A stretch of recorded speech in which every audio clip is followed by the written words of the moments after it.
यत्कृपा लेशमात्रेण पुरुषार्थचतुष्टयं प्राप्यते तमहं वन्दे गोविन्दं भक्तवत्सलं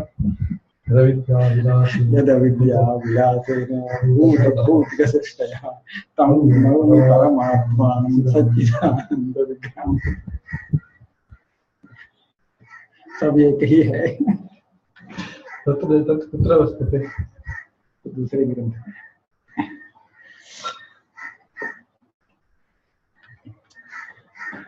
अनुपलब्धि प्रमाण का निरूपण किया,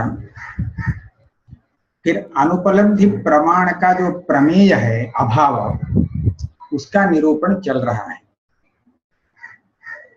वो अभाव 4 प्रकार का है, तो उसमें अत्यंताभाव का निरूपण हो गया। आगे अन्योन्याभाव का निरूपण कर रहे हैं। इदम इदन्न इति प्रतीति विषयः अन्योन्याभावः। इदम ऐसा सर्वनाम शब्द का प्रयोग किया है। आप कोई एक वस्तु को ले लीजिए, घट, यदि सामने घट है तो आप उस घट को दिखा करके यह घट है, यह पट नहीं, ऐसा कहेंगे ना। अगर सामने पट है तो आप यह कह सकते हैं यह पट है, घट नहीं। तो पट घट होता नहीं, घट पट होता नहीं। तो यह वह नहीं, वह यह नहीं, है ना। इदम इदं न, इदम तत् न, तत् इदम न। किमर्थम् इदम् इदं न इति उच्यते? दोनों सामने है, इदम इदम न। अंगुली संकेत। हाँ, इदम इदम न, इदम इदम न, ऐसा ही नहीं लेना चाहिए। इदम इदम न, इदम तो इदम ही है। इसलिए घट पट नहीं है, ऐसा लेना चाहिए। तो यहाँ पर जो अभाव प्रतीत हो रहा है, यह अभाव पूर्वोक्त अभावों से विलक्षण अभाव है, क्योंकि यह कोई प्रागभाव नहीं, प्रध्वंसा भाव नहीं, यह घट का अत्यंता भाव नहीं, क्योंकि घट ही है, घटपट दोनों है, इसलिए यह अत्यंता भाव ही नहीं। इसीलिए इस अभाव को हम अलग चतुर्था भाव मानते हैं। यह अन्योन्याभाव है। घट पट होता नहीं, पट घट होता नहीं, इसलिए घट पटो न, पट घटो न। तो यहाँ पर घट पट का अत्यंता भाव नहीं, घटपट ही है, किंतु यहाँ भेद प्रतीत हो रहा है। इसको हम अन्योन्याभाव ऐसा कहते हैं। अन्य में अन्य का अभाव, अन्योन्य परस्पर, ऐसा। हाँ, ऐसा लीजिए, परस्पर अभाव। घट पट होता नहीं तो पट भी घट होता नहीं, परस्पर है ना।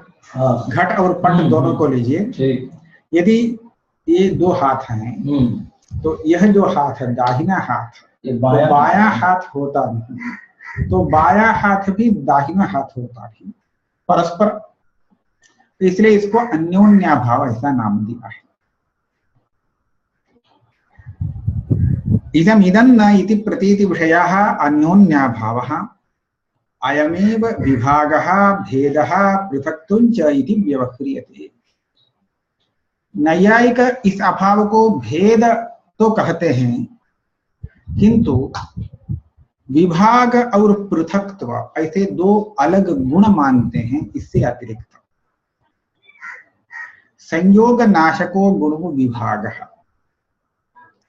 संयोग का नाशक होता है, वह विभाग नामक एक गुण है। और यह एक और भी गुण मानते हैं, पृथक्त्व नामक गुण। तो चतुर्विंशति गुण में ये भी आता है।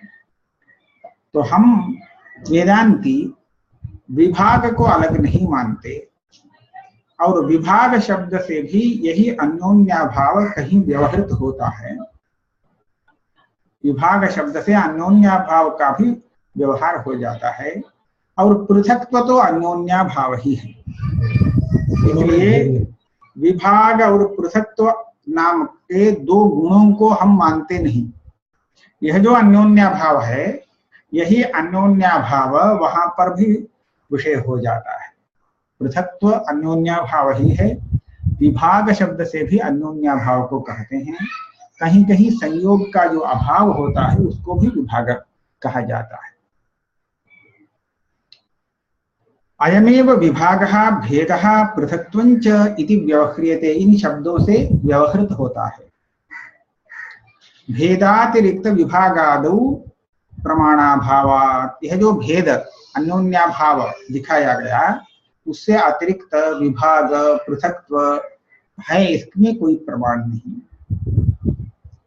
अब इस अन्योन्याभाव के विषय में यह नित्य है अथवा अनित्य है, नित्य है नित्य अथवा अनित्य, इसका उत्तर देते हैं अयंच अन्योन्याभावः अधिकरणस्य सादित्वे सादिः यथा घटे पटभेदः।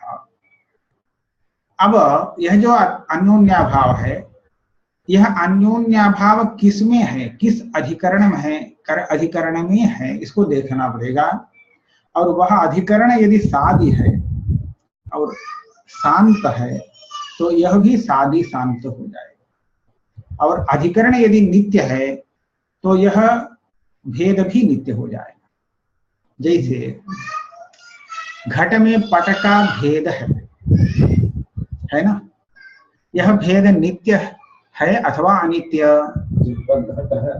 हाँ, क्योंकि उसका आधार घट उत्पन्न होता है और विनष्ट होता है, तो जब उत्पन्न होता है तभी उसके साथ पट का भेद भी उसमें रहता है, और नष्ट होता है तो वो भी नष्ट हो जाता है। तो इसलिए भेद का अधिकरण यदि सादि है तो भेद भी सादि हो जाता है, भेद का अधिकरण यदि अनादि है तो भेद भी अनादि है, ऐसा कहेंगे। तो सादि का उदाहरण दे रहे हैं, यथा घटे पट भेद, घट में पट का भेद वह सादि है क्योंकि घट सादि है। अधिकरणस्य अनादित्वे अनादिरेव, अन्योन्याभाव उसका अधिकरण यदि अनादि है तो वह अन्योन्याभाव भी अनादि हो जाता है। जैसे यथा जीवे ब्रह्म भेदः ब्रह्मणि जीव भेदः, जीव और ईश्वर दोनों ही अनादि हैं, दोनों का भेद भी अनादि है। जीव में ईश्वर का जो भेद है वो भी अनादि ही है, आदि तो उसका नहीं, और ईश्वर में जीव का जो भेद है वो भी अनादि है, इसलिए उसका अधिकरण अनादि होने पर वो भी अनादि हो जाता है। यहां देखिए, भेद का अधिकरण सादि है तो भेद सादि है, भेद का अधिकरण अनादि है तो भेद भी अनादि है। भेद का अधिकरण यदि शांत है, विनाशी है, तो भेद भी विनाशी है। भेद का अधिकरण यदि अविनाशी है तो भी भेद विनाशी ही है।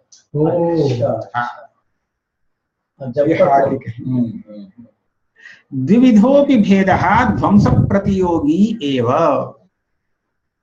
द्विविधोपि, सादि अधिकरण में होने वाला, अनादि अधिकरण में रहने वाला, ऐसा दो प्रकार का जो भेद दिखाया गया, दोनों ही भेद ध्वंस के प्रतियोगी ही है, अर्थात विनाशी ही है। नित्य भेद ऐसा कोई भी भेद नहीं है, अनादि होने पर भी वह अनित्य है, सादि होने पर भी अनित्य ही है। अनादि होने पर नित्य कैसे नहीं? हाँ, क्यों नहीं? भेद अनादि होने पर भी वह अनित्य क्यों है? उत्तर देते हैं, द्विविधोपि भेदः ध्वंस प्रतियोगी एव अविद्या निवृत्तौ तत्परतंत्राणां निवृत्ति अवश्यम भावा। क्योंकि यह भेद अविद्या प्रयुक्त है, इसलिए जब अविद्या से अविद्या नाश हो जाएगा, विद्या तत्व साक्षात्कार से अविद्या जब नष्ट हो जाती है तब अविद्या प्रयुक्त भेद रह नहीं सकता। अविद्या अनादि होती हुई भी अनंत नहीं, विद्या से नष्ट होने वाली है। तो इसलिए अविद्या प्रयुक्त होने से कोई भी भेद हो, सादि अनादि, सभी भेद अनित्य ही है, नष्ट होना ही है। निवृत्ति अवश्यम भावा। पुनरपि भेदोद्विविधा, भेद में फिर दूसरे प्रकार से भी एक विभाग, दो विभाग किया जा सकता है। सोपाधिकः निरुपाधिकश्च, सोपाधिक भेद निरुपाधिक भेद। सोपाधिक भेद किसको कहते हैं? तत्र उपाधि सत्ता व्याप्य सत्ताकत्वं सोपाधिकत्वं तच्छून्यत्वं निरुपाधिकत्वं। जिस भेद में उपाधि सत्ता व्याप्य सत्ताकत्व है वह सोपाधिक है। इसका क्या अर्थ है? उपाधि सत्ता व्याप्य सत्ताकत्व, जब तक उपाधि की सत्ता हो तब तक यही भेद की सत्ता हो, और उपाधि हट जाने से भेद भी हट जाए तो वह भेद सोपाधिक भेद है। उपाधि सत्ता व्याप्य सत्ता, उपाधि सहित, हाँ, उपाधि की सत्ता होने पर ही जिस भेद की सत्ता हो वह भेद सोपाधिक है, और उससे भिन्न जो भेद है वह निरुपाधिक है। हम उदाहरण से इसको स्पष्ट कर सकते हैं। तत्र आद्यो यथा एकस्यैव आकाशस्य घटादि उपाधि भेदेन भेदः। आकाश एक है ना, घट दो है, तो इस घट में भी आकाश है, उस घट में भी आकाश है। तो एतद् घटाकाश तद् घटाकाश, ये दोनों भिन्न हैं। एतद् घटाकाश और तद् घटाकाश, इन दोनों का जो भेद है यह भेद औपाधिक है। उपाधि क्या है? घट ही, ये दो घट ही उपाधि है। जब तक ये दो घट रहेंगे तभी तक इन घटाकाशों में भेद रह सकता है, और दोनों घट उपाधि यदि हट जाते हैं तो भेद नहीं रह जाता आकाश में। तो इसीलिए उपाधि सत्ता व्याप्य सत्ता का होता है यह भेद। उपाधि की सत्ता होते होते समय ही इस भेद की सत्ता होती है। भेद की सत्ता, उपाधि की सत्ता, दोनों में व्याप्य व्यापक भाव है। जैसे वन्य के रहने पर ही धूम रह सकता है, तो धूम को हम वन्य व्याप्य कहेंगे। यह जो औपाधिक भेद है, इसकी सत्ता उपाधि की सत्ता होने पर ही हो सकती है। उसकी सत्ता नहीं तो ये भी नहीं, वन्य नहीं है तो धूम भी नहीं। तो इसी तरह उपाधि सत्ता नहीं तो यह भेद भी नहीं रह सकता। तो ऐसे स्थल में भेद की सत्ता उपाधि सत्ता व्याप्य बन जाता है ना, व्याप्ति बनती है। तो उपाधि सत्ता व्याप्य सत्ता का जो भेद होता है उस भेद को हम सोपाधिक भेद कहते हैं। ठीक हुआ? आद्यो यथा एकस्यैव आकाशस्य घटादि उपाधि भेदेन भेदः। दूसरा भी एक उदाहरण दे रहे हैं। यथा च एकस्य सूर्यस्य जलभाजन भेदेन भेदः। भाजन माने पात्र, जल पात्र अनेक हैं, प्रत्येक जल पात्र में जल में सूर्य का प्रतिबिंब पड़ता है। तो सूर्य तो एक ही है, लेकिन यहाँ पात्र भिन्न हो जाने से सूर्य अनेक दिखता है ना। तो वहां जो भेद दिख रहा है वो जलपात्र से जल नहीं होता, उपाधि नहीं रहता, तो वहां भेद भी नहीं होता। वो कंप्यूटर भेद से कई मणि हो जाएंगे।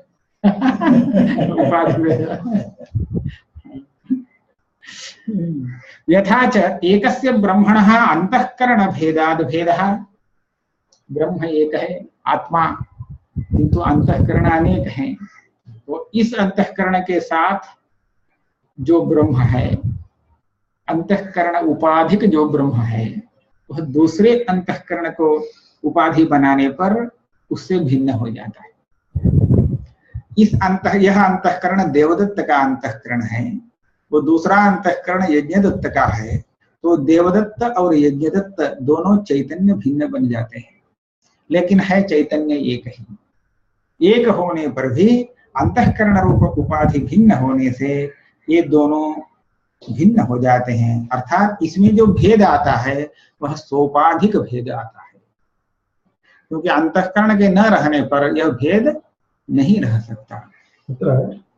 उपाधि सत्ता व्याप्य सत्ता कर्तुम क्षेत्र है। उपाधि सत्ता समानाधिकरण सत्ता कर्तुम शक्यते। हाँ, वक्तुम शक्यते, हाँ हो कह तो सकते हैं, लेकिन यह पर्याप्त होता नहीं। आप यह देखिए, वह्नि के साथ समानाधिकरण जो धूम होता है वही वह्नि व्याप्य धूम है। व्याप्ति का अर्थ यदि हम ऐसा लगाते हैं, उसके साथ एक अधिकरण में रहने वाला, यही ना समानाधिकरण माने ये दोनों एक अधिकरण में रह जाते हैं तो समानाधिकरण बनते हैं परस्पर। वह्नि का समानाधिकरण धूम हो जाएगा, धूम का समानाधिकरण वह्नि हो जाएगा, दोनों एक अधिकरण में जब आ जाते हैं। लेकिन ये जो समानाधिकरण है, केवल इसको हम व्याप्ति नहीं कह सकते, क्योंकि जैसे वह्नि का समानाधिकरण्य धूम में है, उसी तरह धूम का भी समानाधिकरण्य वह्नि में है ही, लेकिन धूम की व्याप्ति वह्नि में नहीं। इसीलिए आप वह्नि को देख करके धूम का अनुमान नहीं कर सकते। धूम को देख करके वह्नि का अनुमान लगाया जा सकता है, लेकिन वह्नि को देख करके धूम का अनुमान लगाना गलत हो सकता है।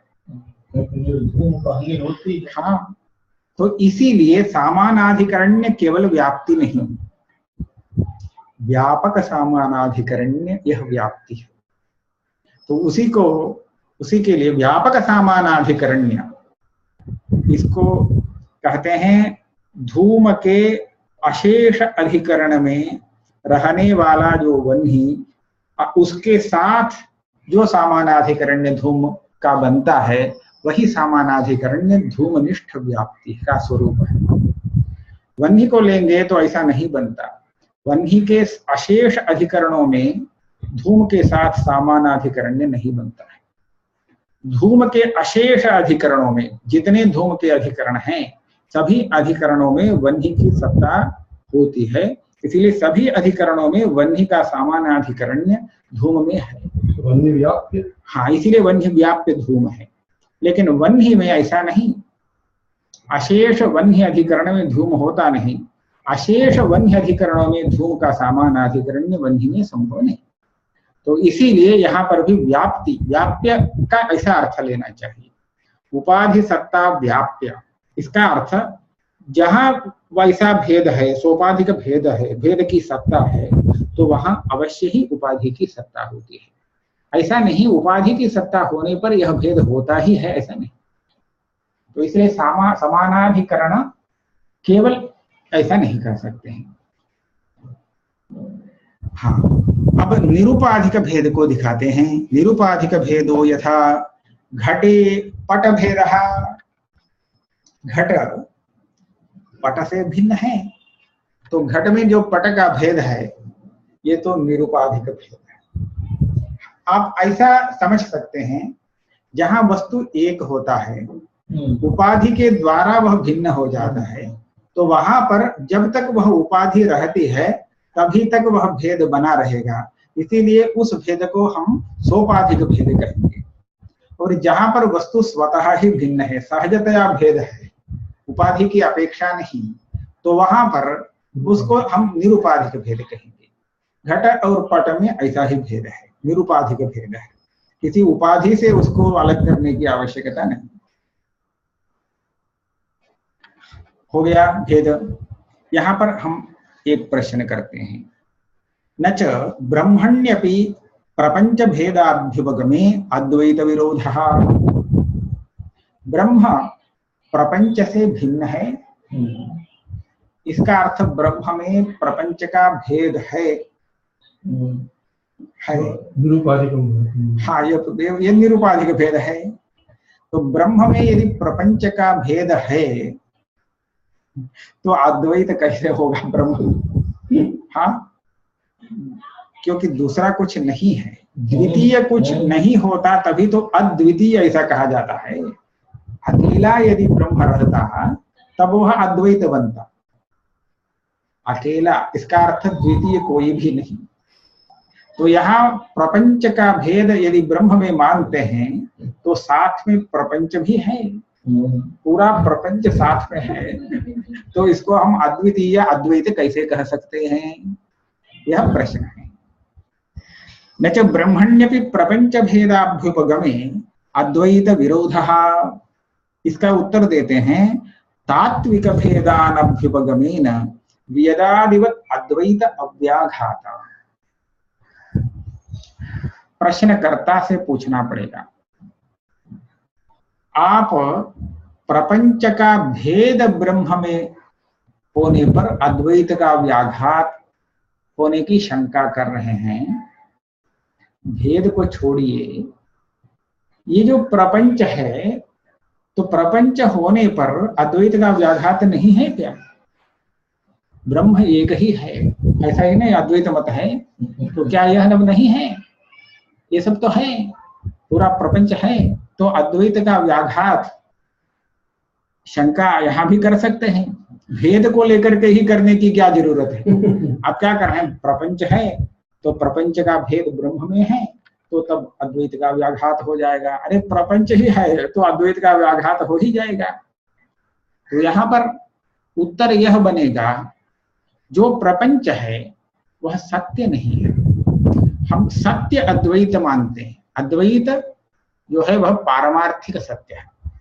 यदि प्रपंच भी पारमार्थिक सत्य होता तब एक ही पारमार्थिक सत्य है ऐसा गलत हो जाता यह कहना, तब अद्वैत का व्याघात होता।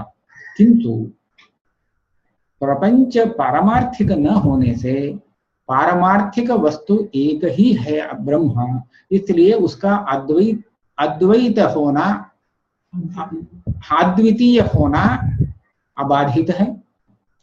तो यही उत्तर हम यहाँ आपके लिए भी देंगे। यद्यपि ब्रह्म में प्रपंच का अनौपाधिक भेद है किंतु वह भेद पारमार्थिक नहीं है, तो इसीलिए अद्वैत का वह व्याघातक होता नहीं। ये सत्य है तो पारमार्थिक सत्य। पारमार्थिक सत्य।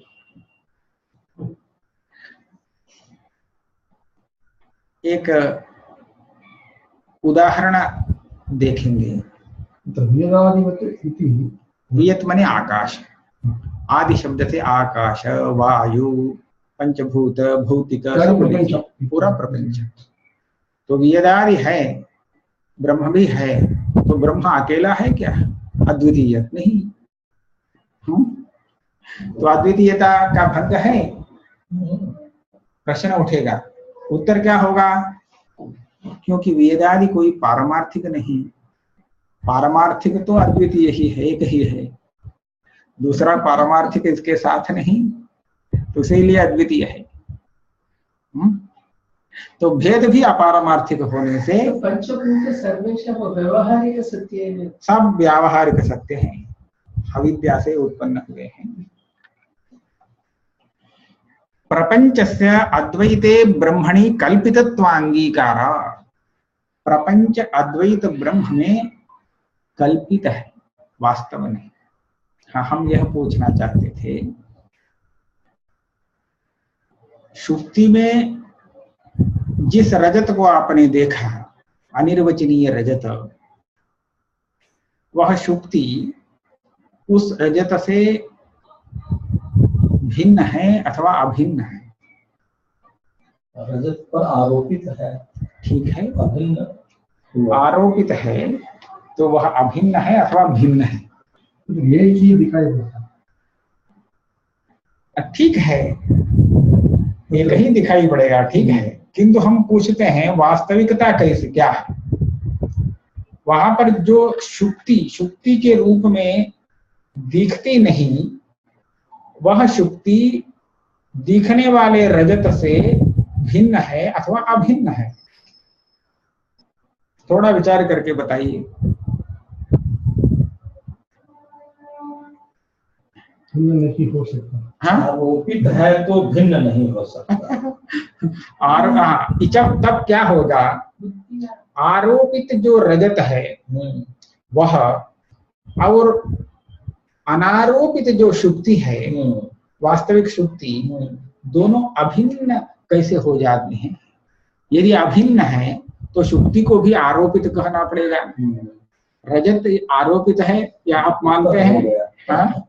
इससे अभिन्न यदि मानते हैं तो शुक्ति भी आरोपित हो जाएगी ना। शुक्ति को आप वास्तव मानते हैं, तो इसीलिए आरोपित रजताभिन्न उस शुक्ति को आप नहीं मान सकते।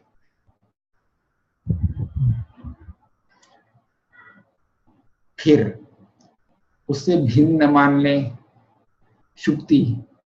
ऐसा हो सकता है, वास्तविक नहीं है। रजत वास्तविक नहीं है, शुक्ति वास्तविक है। शुक्ति वास्तविक है, इसीलिए वह शुक्ति उक्त रजत से भिन्न है।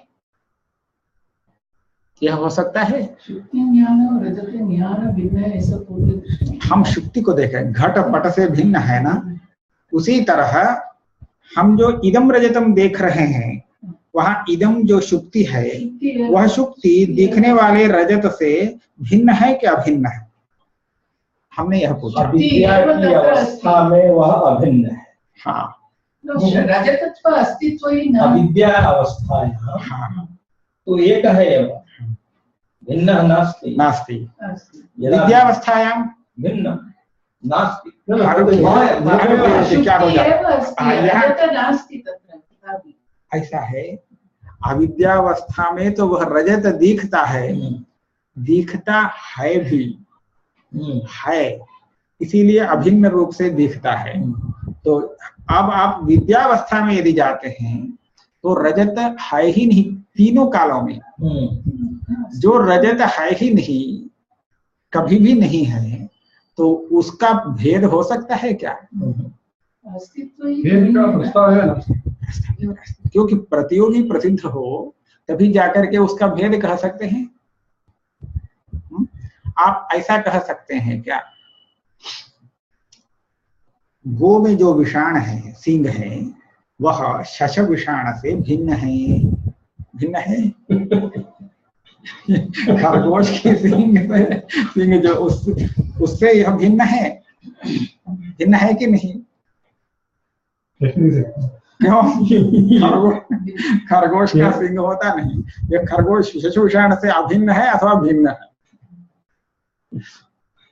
किसी से भिन्न ऐसा कहने के लिए वो जो प्रतियोगी है उसको होना चाहिए, उसको होना आवश्यक है। वो यदि नहीं है तो उसका भेद, उसका अभेद दोनों ही कल्पित हो जाएंगे, दोनों। तो इसी तरह ब्रह्म से भिन्न जो प्रपंच है वह यदि कल्पित है तो ब्रह्म के साथ उस प्रपंच का अभेद, ब्रह्म के साथ उसका भेद दोनों ही कल्पित हो जाएंगे।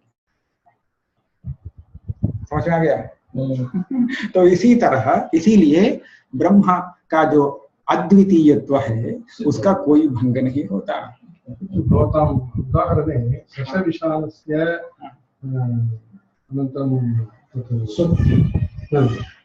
गोविषाणस्य द्वयोर्मध्ये एकस्य उपस्थितिः एव नास्ति, ठीक है, अन्यस्य दृष्टिगोचरत्वम् अस्ति।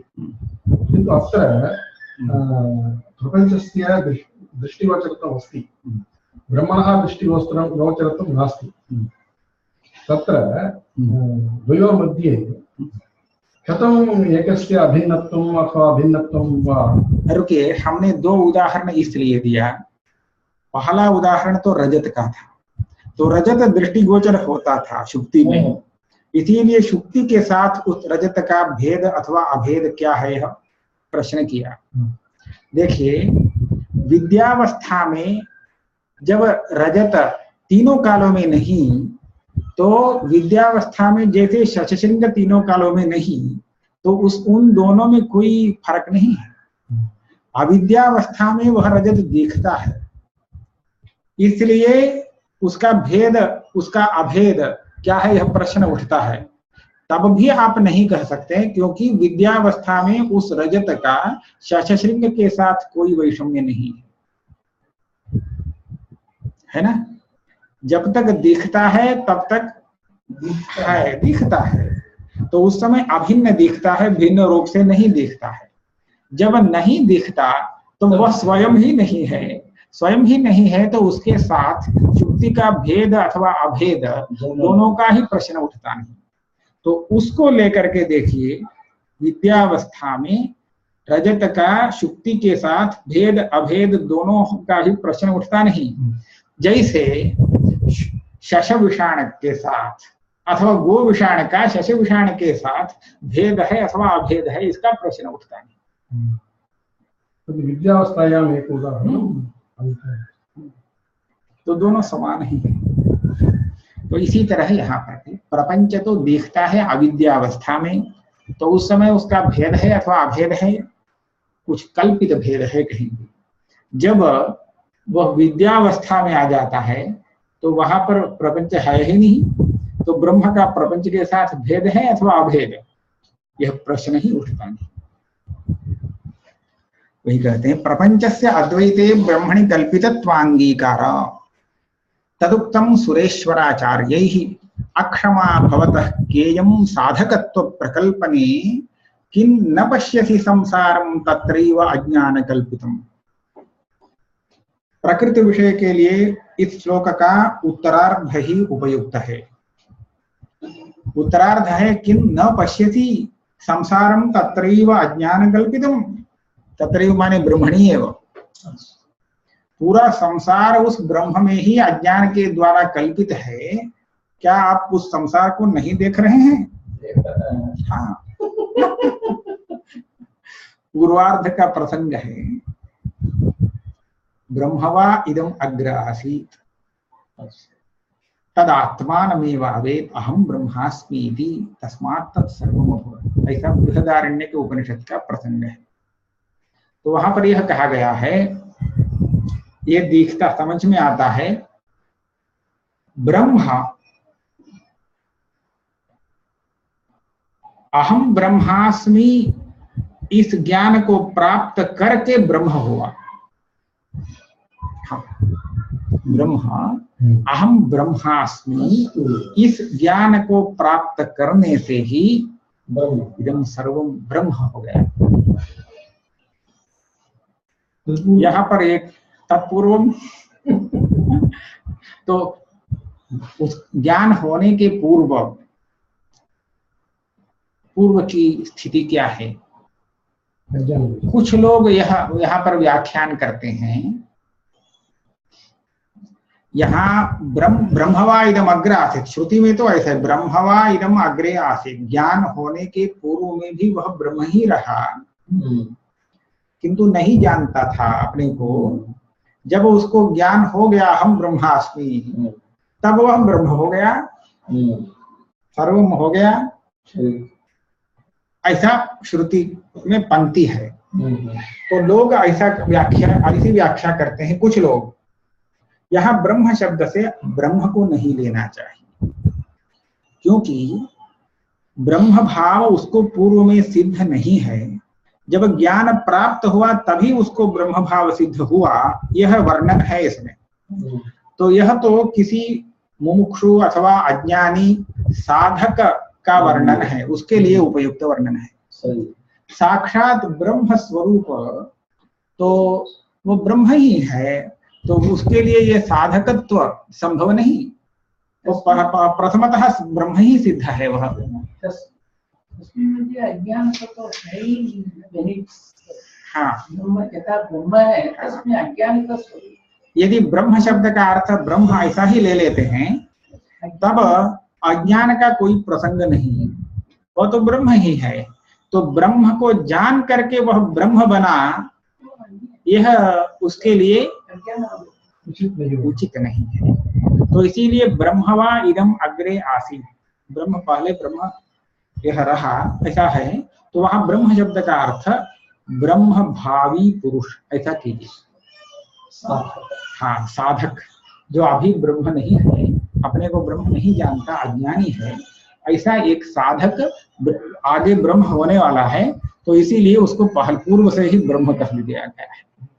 कहीं कहीं ऐसा प्रयोग हो जाता है भविष्य वृत्ति को लेकर, जैसे गृहस्थः सदृशीं भार्याम् उपेयात, ऐसा है। ये विवाह करे, तो यहाँ पर गृहस्थः ये शब्द पहले से प्रयुक्त है। जब विवाह हो जाएगा तब जाकर के वह गृहस्थ बनेगा, और वाक्य में ऐसा है वो गृहस्थ अपने योग्य भार्या का वर्ण करके विवाह करे। हाँ, ब्रह्मचारी होना चाहिए, लेकिन यहाँ ब्रह्मचारी के लिए गृहस्थ शब्द का उपयोग भविष्य वृत्ति को लेकर के कहा गया है ना। तो उसी तरह जो ब्रह्म भावी है उसको ब्रह्म कहा गया है, लेकिन ब्रह्म शब्द से ब्रह्म भावी इस अर्थ को यदि लेते हैं तो वह ब्रह्म शब्द का मुख्यार्थ होता नहीं। ब्रह्म शब्द का ब्रह्म ही अर्थ लेते हैं तब तो उसका मुख्यार्थ बनता है। सुरेश्वराचार्य कहते हैं ब्रह्म शब्द का मुख्यार्थ क्यों त्याग कर रहे हैं आप, वो ब्रह्म ही रहे, फिर उसमें जो साधकत्व दिख रहा है वह कल्पित है। हाँ, ब्रह्म ही है वह, उसमें अज्ञान की कल्पना है, इसलिए वह अज्ञानी है, अज्ञानी बन गया कल्पना से।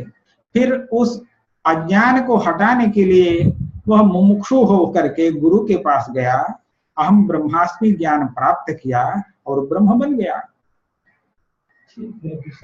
हाँ, पहला वाला अच्छा है, पहला वाला अच्छा है। ब्रह्म भावी पुरुष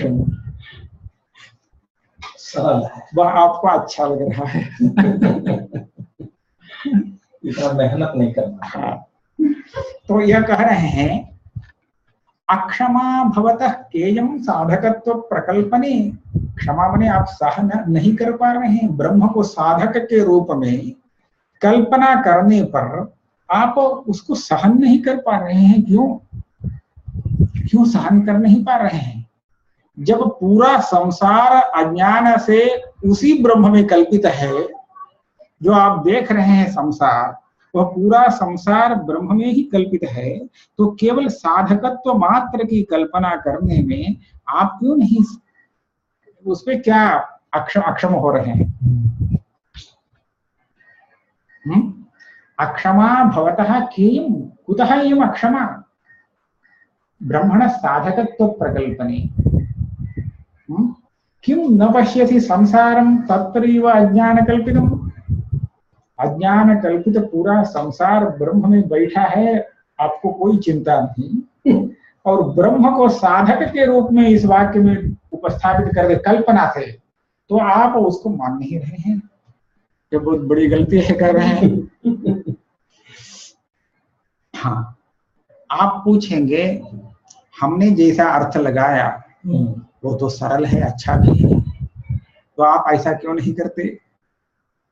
इसका उत्तर यह है, यदि यह ब्रह्म भावी पुरुष पूर्व में ब्रह्म नहीं होता तो बाद में भी ब्रह्म नहीं हो सकता। कभी भी यदि वह ब्रह्म से अलग है पहले से, फिर अपने को जानने पर भी वह ब्रह्म नहीं बन सकता है।